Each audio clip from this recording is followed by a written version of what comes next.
Kira, after 15 years with TechVantage, we're restructuring your position, Marjorie Thompson announced, her voice carrying a barely concealed note of satisfaction.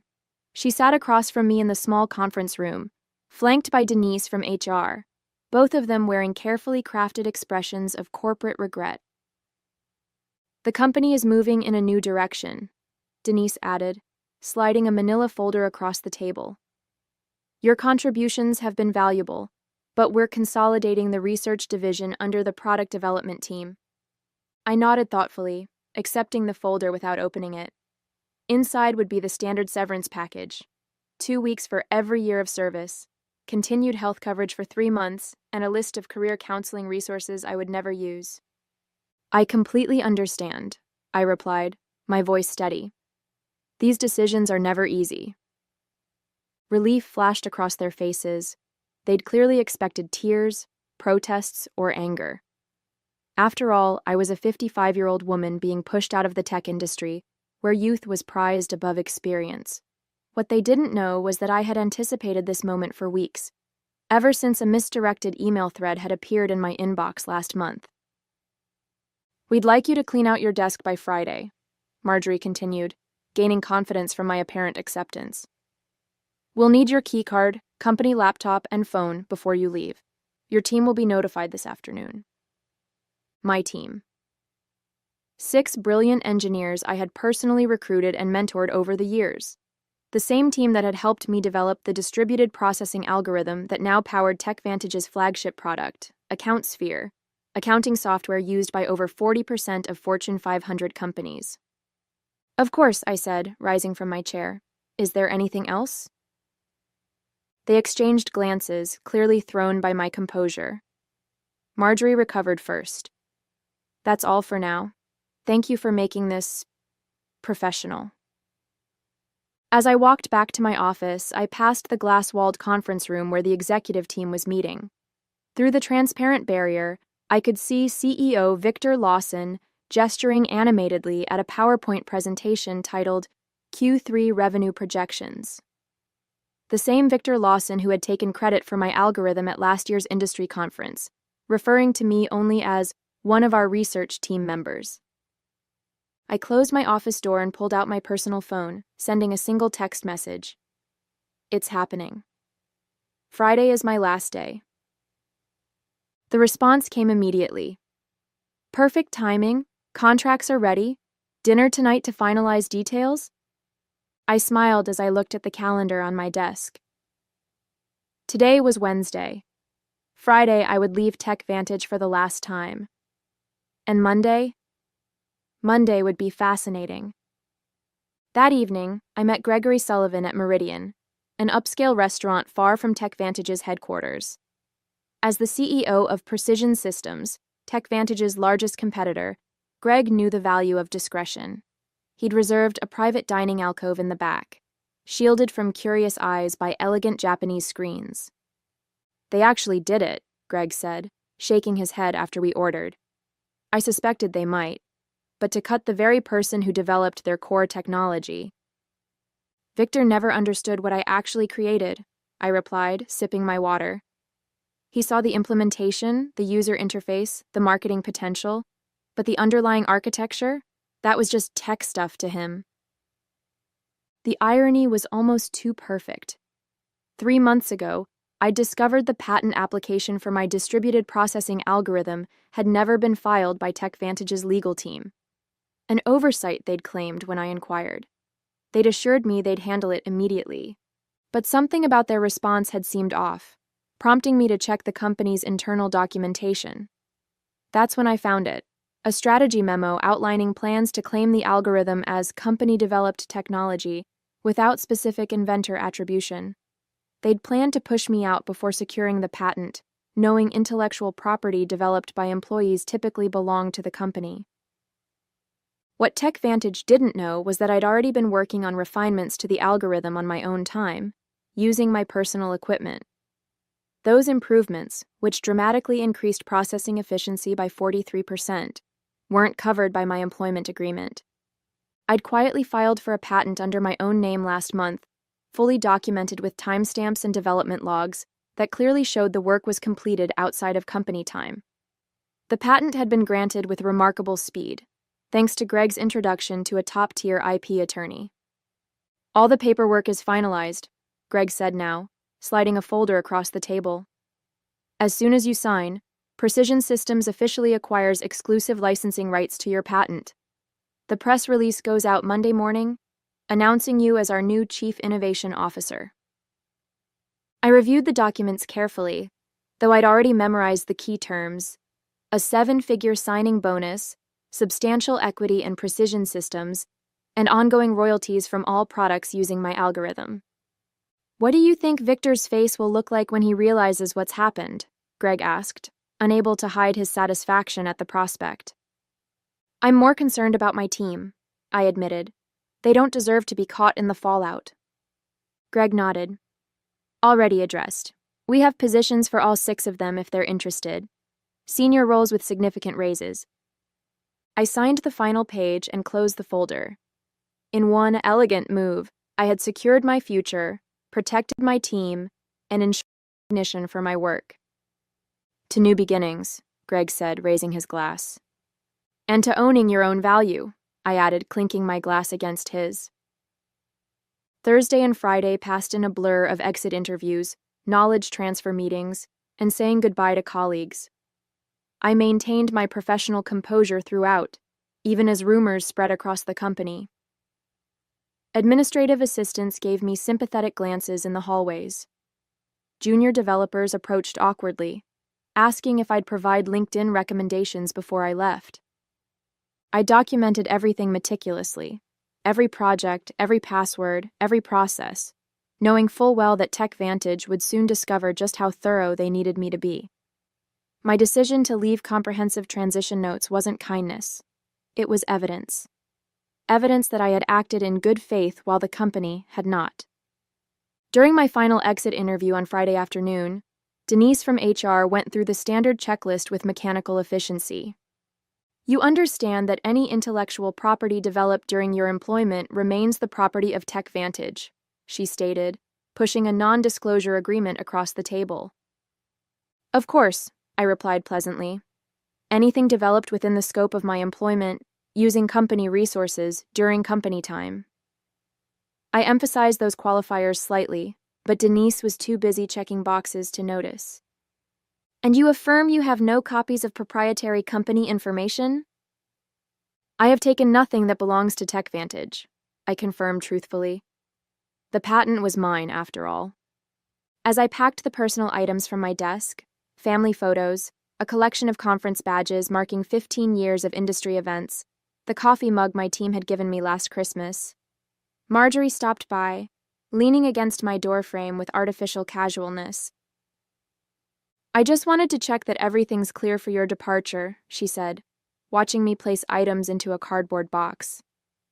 "Crystal clear," I replied, wrapping a small award I'd received for the very algorithm now at the center of my plans. The irony wasn't lost on me as I carefully placed it between layers of tissue paper. "You know, Kira, these restructuring decisions are never personal," Marjorie continued. "Victor feels the company needs to move in a more youthful direction." I looked up, meeting her gaze directly. "I understand completely. Business is business." Something in my tone made her pause. For a brief moment, uncertainty flickered across her face, but she quickly dismissed it. What could a soon-to-be unemployed 55-year-old woman possibly do? "Will you be taking some time off?" she asked, an artificial note of concern in her voice. "Actually, I already have something lined up," I replied. "I start Monday." "Oh." Surprise crossed her features. "That's fast? Anything interesting?" I smiled. "Very. A leadership position. I'm quite excited about it." She nodded absently, already mentally moving on to other matters. "Well, good luck with that." As I walked out of TechVantage's glass headquarters for the final time, keycard surrendered and personal belongings in tow, I took a moment to look back at the building where I'd spent 15 years of my career. On the top floor, I could see the executive conference room lit up for an evening meeting, likely discussing how to redistribute my responsibilities among younger, less experienced, and significantly less expensive staff. Little did they know that in less than 72 hours, that same room would be hosting an emergency crisis meeting instead. Monday morning dawned bright and clear. I dressed carefully in my new charcoal suit, a power outfit I'd purchased specifically for this day. The Precision Systems town car arrived precisely at 7:30 a.m. to take me to their headquarters, where I'd start my first day as Chief Innovation Officer. The press release went live at 7 a.m., Greg informed me as I settled into my new corner office with floor-to-ceiling windows. Industry newsletters are already picking it up. I've got the communications team monitoring reactions. The announcement had been crafted with strategic precision. Precision Systems acquires exclusive rights to revolutionary processing algorithm. Welcomes creator Dr. Kira Jennings as Chief Innovation Officer. It detailed my background, emphasized my role as the sole inventor of the patented technology, and outlined how Precision Systems would be integrating the algorithm into their next generation of products. Most importantly, it clearly stated that any company currently using the technology would need to negotiate licensing agreements with Precision Systems moving forward. At precisely 9:15 a.m., my phone lit up with the first text from my former team at TechVantage. Complete chaos here. What did you do? It was from Miguel, my lead developer. I smiled, typing back, "Check your personal email. All 6 of you have offers waiting." Meanwhile, 8 miles away at TechVantage headquarters, the scheduled Monday morning executive meeting was undergoing a dramatic transformation. According to Miguel's play-by-play updates throughout the morning, Victor had arrived at the office to find the company's general counsel and chief financial officer waiting at his door, both ashen-faced. The industry announcement had hit their inboxes simultaneously, setting off immediate alarms. By 9:30 a.m., what should have been a routine start-of-week meeting had morphed into an emergency crisis session. Board members were calling in remotely. The legal team was frantically reviewing my employment contract and the documentation around the algorithm's development. "They're pulling every file with your name on it," Miguel reported. "Someone just wheeled in all the servers from the research division for the tech team to analyze." I could picture the scene perfectly. Victor pacing the conference room, demanding explanations from Marjorie and the legal department. The stock would already be responding to the news. Investors hated uncertainty, and the announcement had created plenty of it. At 10:45 a.m., I received an email from Victor himself, the desperation practically emanating from my screen. "Kira, there appears to be a misunderstanding. Please call me at your earliest convenience to discuss." I forwarded it to Precision Systems' legal team without responding. By noon, the industry was buzzing with speculation. TechVantage's stock had dropped 7% since the market opened, while Precision Systems had seen a 12% increase. 3 different technology journals had requested interviews with me about the strategic coup that had shaken the accounting software industry. "How are you feeling?" Greg asked, stopping by my office as I settled in. "Validated," I replied honestly. 15 years of watching others take credit for my work, of being told I should be grateful just to have a seat at the table, and now, finally, recognition. My new executive assistant appeared at the door. "Dr. Jennings, the development team is ready for you in the main conference room." And she hesitated. TechVantage's CEO has called 4 times in the last hour. "Please let him know I'm in meetings all day," I replied calmly. "I'll have our legal team reach out to discuss licensing options later this week." As I walked toward my first meeting as Chief Innovation Officer, my phone buzzed with another update from Miguel. "Board just called emergency session. Victor looks like he's about to explode. P.S. My team and I accept your offer. When can we start?" By Tuesday morning, the full impact of my departure had become clear to everyone at TechVantage. Their flagship product, AccountSphere, relied entirely on my algorithm to process the massive datasets that gave it an edge over competitors. Without licensing rights to my patent, they faced 2 equally unpalatable options: negotiate with Precision Systems or rebuild their core technology from scratch, a process that would take years and millions in development costs. Victor has called an all-hands meeting for 2 p.m., Miguel texted. It was his last day at TechVantage. He and the rest of my former team would be starting at Precision Systems next Monday. Rumor is they're going to try to sue you. I forwarded his message to our legal department, who responded almost immediately. Let them try. Your documentation is impeccable. Development logs, timestamps, personal equipment usage, all clearly established. We've prepared for this scenario. Meanwhile, I was settling into my new role with remarkable ease. The respect I received at Precision Systems was a stark contrast to my final years at TechVantage. When I spoke in meetings, people actually listened. My ideas weren't repackaged by male colleagues and presented as their own. My age and experience were viewed as assets rather than liabilities. The engineering team is implementing your efficiency improvements, Greg informed me during our afternoon briefing. Early testing shows a 51% performance boost, even better than we projected. I had several refinements I never shared with TechVantage, I admitted.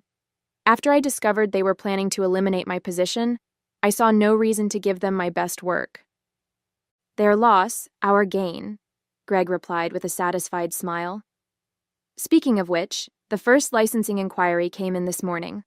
Not from TechVantage yet, they're still in denial, but from Dataflow Systems. They're worried about being caught in the crossfire. At 3:30 p.m., Miguel sent a detailed account of Victor's all-hands meeting. The CEO had tried to project confidence, assuring the staff that TechVantage would vigorously defend our proprietary technology. But the anxiety in the room had been palpable.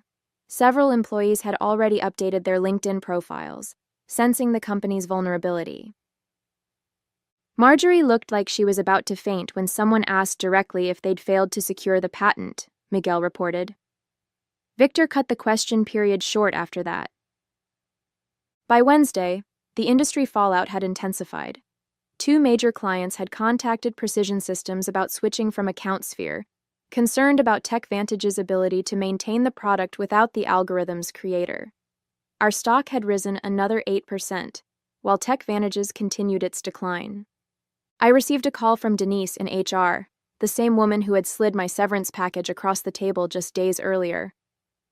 Kira, she began, her voice carefully professional, I'm calling to discuss the, situation with your patent.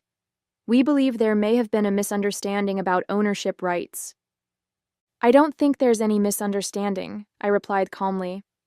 My employment agreement clearly states that intellectual property developed on my own time, using my own resources, remains mine.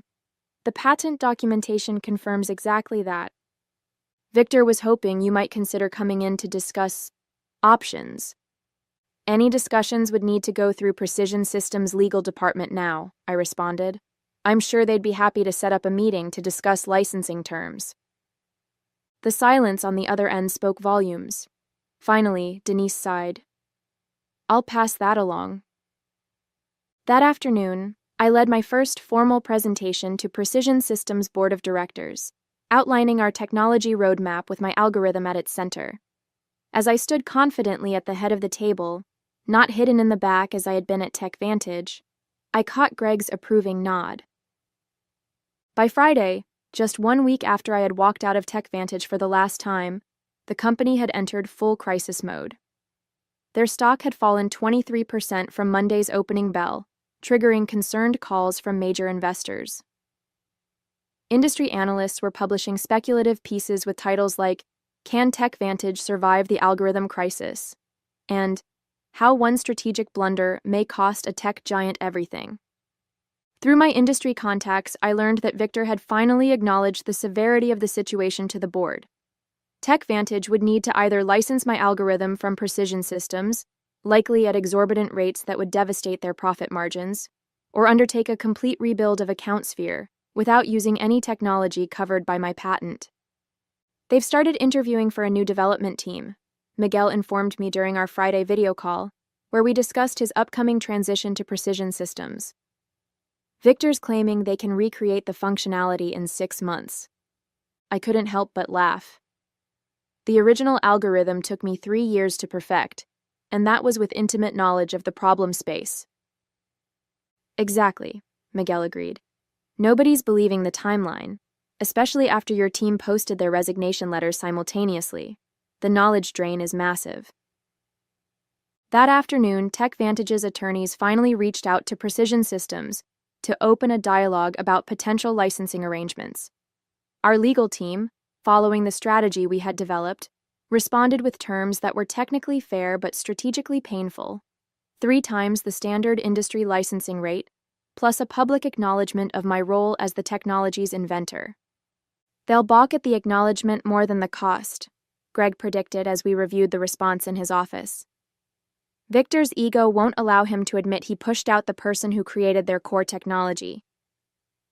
Then they'll have to rebuild, I replied, and every day they spend trying to replicate my work is another day we extend our lead in the market. The following Monday morning, 10 days after my unceremonious dismissal, I led the first meeting with my newly assembled innovation team, which included Miguel and the other 5 engineers from TechVantage. The energy in the room was electric as we mapped out the next evolution of my algorithm. "This is how development meetings should be," commented Anita, one of my former team members. "At TechVantage, we spent half our time explaining basic concepts to executives who wouldn't listen anyway." "That's the difference between being valued and being seen as replaceable," I replied. "Here, your expertise is recognized." As we wrapped up the productive session, my assistant appeared at the door. "Dr. Jennings, there's been a significant development with TechVantage. Their board just announced an emergency leadership change. Victor Lawson is stepping down, effective immediately." The news spread quickly. Within hours, industry publications were reporting that TechVantage's board had lost confidence in Victor's leadership, following the patent oversight that threatened the company's flagship product. Marjorie Thompson was also out, along with the head of legal who had failed to properly secure the patent. That evening, I received an unexpected email from Richard Donovan, TechVantage's newly appointed interim CEO. Unlike Victor's desperate message from the previous week, this one was straightforward and respectful. "Dr. Jennings, congratulations on your new position. I've been brought in to help TechVantage navigate the current situation. I'd like to discuss a fair licensing arrangement for your patented technology. We're prepared to acknowledge your contributions publicly and make appropriate amends for the oversights of previous management. Would you be available to meet next week?" I forwarded the email to Greg, adding a simple note: Phase 1 complete. His reply came quickly: "Beautifully executed. The board is celebrating your first major victory for Precision Systems. Looks like TechVantage is finally learning an expensive lesson about valuing innovation and innovators." 3 months after my departure from TechVantage, I sat on the stage at the National Technology Innovation Conference, preparing to deliver the keynote address. The audience was filled with industry leaders, technology journalists, and aspiring developers, many of whom now knew my story. "And now I'm pleased to introduce our keynote speaker," the conference organizer announced. "Dr. Kira Jennings, Chief Innovation Officer at Precision Systems and creator of the distributed processing algorithm that has revolutionized data handling across multiple industries." The applause was substantial as I approached the podium. What a difference a few months could make. Last year, I had attended this same conference as part of the TechVantage delegation, seated in the back while Victor gave a presentation about his company's innovations. "Thank you," I began, surveying the attentive faces. "Today I want to talk about innovation ownership and the importance of properly valuing intellectual contributions, regardless of where they come from." My presentation detailed the technical aspects of my algorithm, but also touched on the broader issues of recognition and respect in the technology sector. Without directly mentioning TechVantage, I emphasized the importance of companies protecting their innovators rather than seeing them as replaceable resources. Afterward, during the reception, several young women engineers approached me, seeking advice and mentorship. One of them, barely 30, confided, "Your story changed how I document my work. I started keeping detailed logs of my development process on personal time." "Smart," I replied. "Your innovations deserve protection." As the evening concluded, I checked my phone to find an industry news alert. TechVantage had finally announced the licensing agreement with Precision Systems, acknowledging me by name as the algorithm's creator. Their stock had stabilized, though at a significantly lower valuation than before my departure. 1 year to the day after being told to clean out my desk, I sat in my spacious office at Precision Systems, reviewing the quarterly innovation report. Under my leadership, the company had released 3 groundbreaking products built on my algorithm, capturing significant market share from TechVantage and other competitors. A knock at my door interrupted my analysis. It was Greg holding a bottle of champagne and 2 glasses. "Happy anniversary," he said, setting the glasses on my desk. "The board asked me to share the news with you personally before the public announcement. Precision Systems has officially surpassed TechVantage in market valuation for the first time in company history." I smiled, feeling not triumph but a quiet satisfaction. That's what happens when you value innovation properly. As Greg poured the champagne, my assistant delivered a sleek envelope. Inside was an invitation to speak at Women in Technology's annual Leadership Summit. The topic: Owning Your Intellectual Value, How Proper Documentation Changed an Industry. "You've become something of an icon, you know," Greg commented, noticing the invitation. "The story about the executive who didn't recognize what she had until it was gone has become a cautionary tale in corporate boardrooms." Richard Donovan, who had remained as TechVantage's CEO after the crisis, had implemented sweeping changes in how the company recognized and rewarded innovation. Their new policies on intellectual property protection and inventor recognition were reportedly modeled after the program I had established at Precision Systems.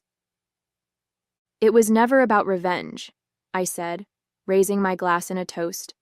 "It was about recognition, about showing the industry that innovation isn't anonymous. It comes from real people who deserve real credit." "To proper recognition," Greg agreed, clinking his glass against mine. As the afternoon sun streamed through my office windows, I reflected on my journey. At 56, I had finally found what had eluded me throughout my career: not just success, but acknowledgement. My name was now permanently attached to the algorithm that had changed an industry, exactly where it belonged.